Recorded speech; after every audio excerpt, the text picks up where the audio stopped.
tomorrow at the Women's Africa Cup of Nations, the third place game will take place between the Banyana of South Africa and Ghana. Both teams lost their respective semi-finals to Nigeria and host Morocco. So there'll be plenty to fight for, something at stake, a bronze medal, hopefully, for one of these two teams. But we are much more interested in that upcoming final on Saturday between 9-time champions Nigeria, who are on the quest for Mission X, a 10th record-extending 10th title. They'll be facing Morocco in that final. The last time these two teams met was at the last Africa Cup of Nations, where Morocco needed 2 red cards and a penalty shootout to beat Nigeria. So you can imagine that there is plenty at stake for this particular one. We're being joined is it Casablanca or Rabat? I'm not quite sure right now because she's been particularly busy.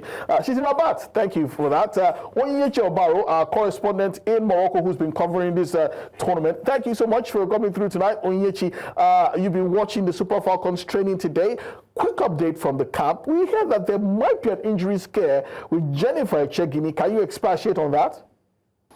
Thank you so much, Tunde. Joining up with the training today, we could see that the only player that was sidelined, not joining the team in taking part of the training session, the light workouts that was available to the press, was Francisca Odega. So every other player were involved in that light workout. So there's nothing to worry about for Jennifer Echegini. Yes, she had a knock in that game against South Africa, and the coach, Justin Madugu, did promise us that they will do a checkup for her and know what the problem is. And we also spoke to her at the mixed zone, where she confirmed that it was just a elbow hits on her rib. And right now we could see that she's back in training. The only player that was sidelined today was Francisca Odega, who had an injury on her leg, and she says it's still persistent over there. Well, Onyinyechi, looking at the team now, they are very close to their goal. They can smell it, they can touch it, they can possibly see it. From your interactions with this team over the last few days and over the last few hours today, what are your thoughts regarding their mentality going into that final? Are they fired up? Is there some apprehension? Is there some form of trepidation? Are they looking forward to facing Morocco once again?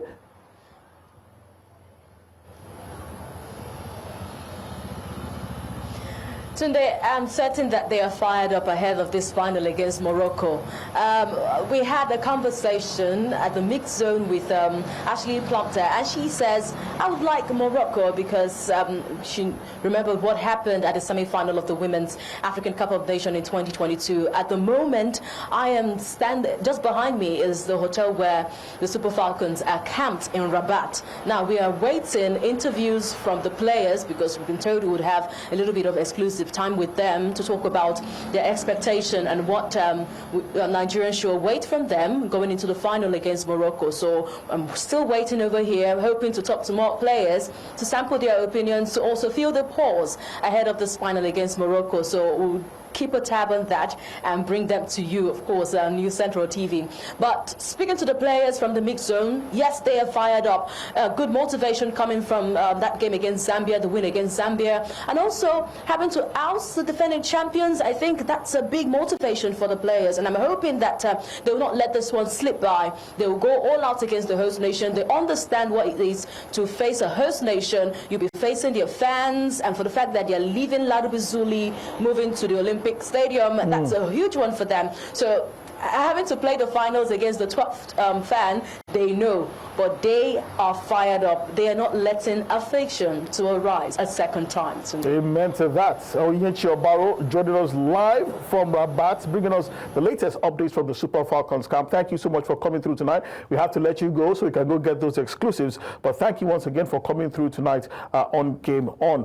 Wale, this team, according to Onyinyechi, is fired up, as they should be. But the question is, will they be wearing sunglasses in the final because of those lasers that will be coming through from the stands? We still don't know how full the house is going to be. Oh, it will be full. We don't know yet. Wale, I can guarantee you that it will be full because Morocco will be on the cusp of winning an African title for the first time since 1972. And how that doesn't appear to be a bit of a culture shock for the Falcons, who have not played in front of a full crowd at this tournament. That is, well, maybe not at this tournament, but at previous tournaments. I mean, at this tournament. Yes, yeah. The highest they've probably played in front of probably 500.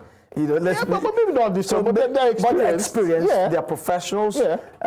They're better side on and off the pitch than the Moroccans, who definitely will be having the advantage of the crowd.